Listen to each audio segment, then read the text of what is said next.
Hello everyone, welcome back to my channel. मैं आपकी geography teacher आप सभी का इस वीडियो में स्वागत करती हूँ। ये वीडियो क्लास 6 का एनसीईआरटी भूगोल है।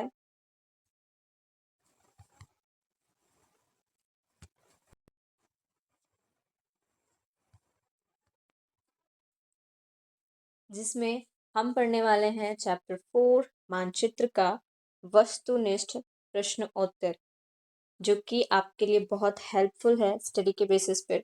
तो यदि आप हमारे इस वीडियो पर नए हो तो वीडियो को लाइक करें, चैनल पर नए हो तो चैनल को सब्सक्राइब करें ताकि इसकी नेक्स्ट वीडियो की नोटिफिकेशन आपको सबसे पहले मिले। तो चलिए हम वीडियो को स्टार्ट करते हैं, पढ़ते हैं, वस्तुनिष्ठ प्रश्न जो भी है उसे देखते हैं, समझते हैं। हमारा पहला प्रश्न है, पूरी पृथ्वी का अध्ययन करने के लिए हम किसका प्रयोग करते हैं?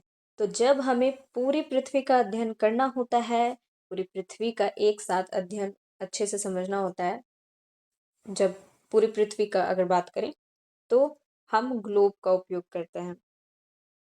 दूसरा है, जब हमें पृथ्वी के केवल एक भाग का अध्ययन करना हो तब हम किसका प्रयोग करते हैं? तो मानचित्र का प्रयोग करते हैं। यहाँ पे कहा जा रहा है कि जैसे हमें पृथ्वी का किसी एक भाग, यानी कि हमें किसी विलेज, कंट्री, स्टेट, किसी एक क्षेत्र का अगर हमें अध्ययन करना है, किसी एक भाग का अध्ययन करना है, नॉट होल अर्थ, तब हम वैसे सिचुएशन में मानचित्र का प्रयोग करते हैं उस एक क्षेत्र को या एक भाग को पढ़ने के लिए, समझने के लिए।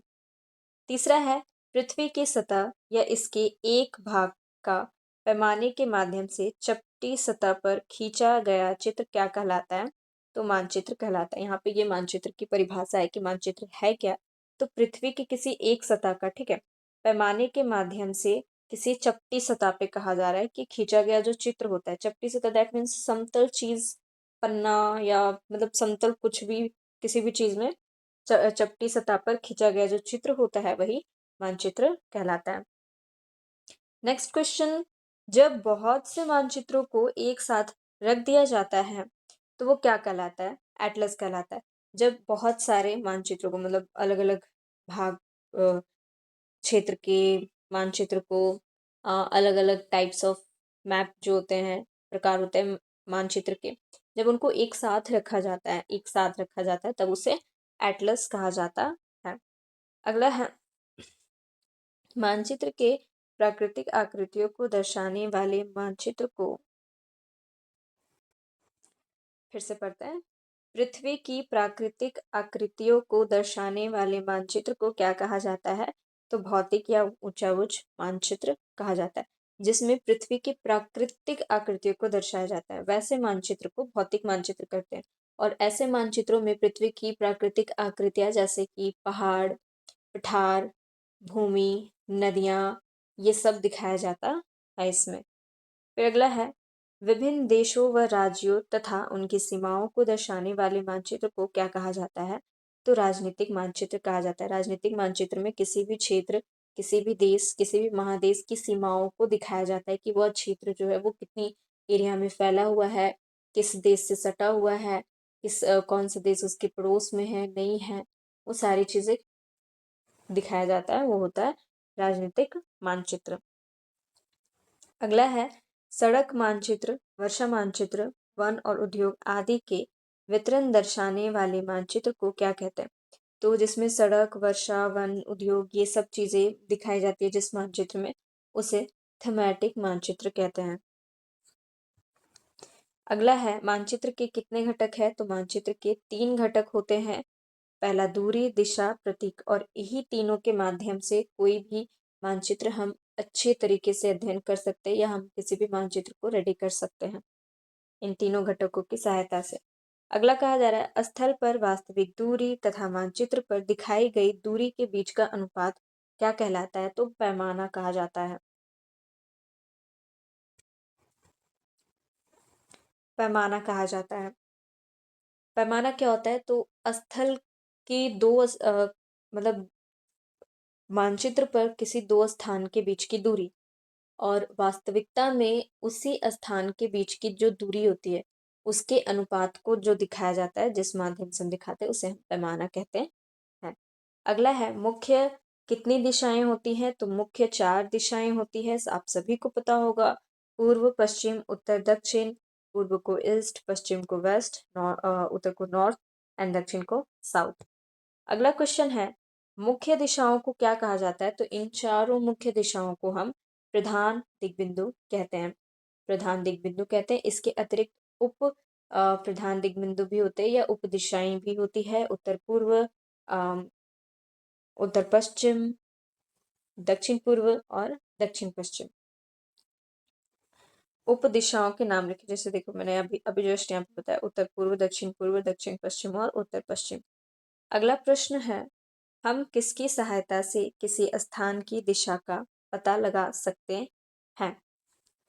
तो हम दिक सूचक की सहायता से किसी भी स्थान का जो दिशा होता है वो पता लगा सकते हैं। कैसे? तो जो दिक सूचक होती है, दिक सूचक को इंग्लिश में कंपस कहते हैं, है ना।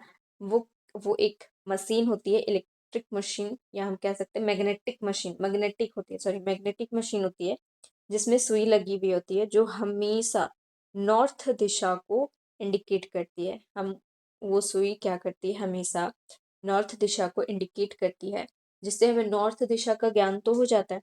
तो जब हमें एक दिशा का ज्ञान हो जाता है, तब हमें दूसरे, तीसरे और चौथे दिशा का भी ज्ञान आसानी से हो जाता है।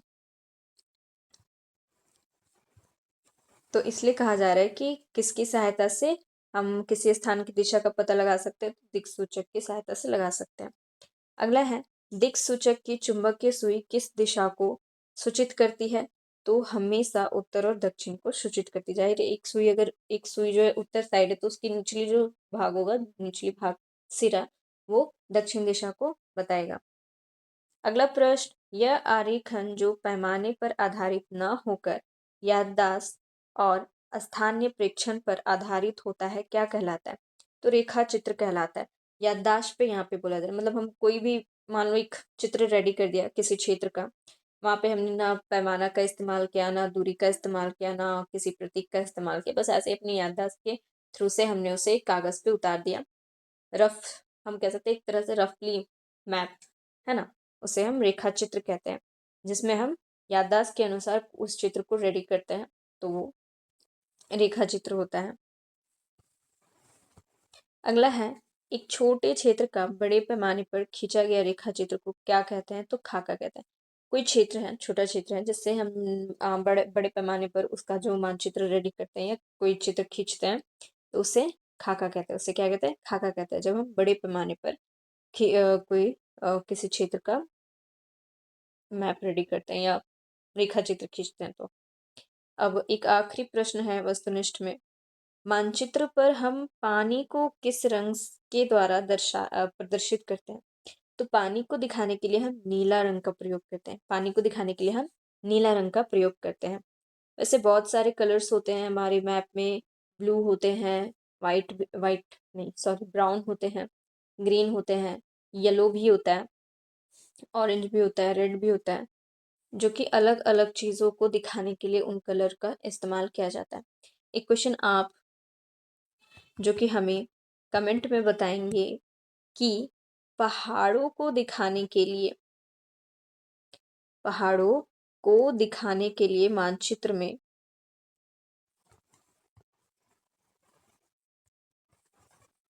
दिखाने के लिए किस रंग का प्रयोग किया जाता है? मतलब मानचित्र में पहाड़ों को दिखाने के लिए किस रंग का प्रयोग किया जाता है? अपना आंसर हमें कमेंट में करें।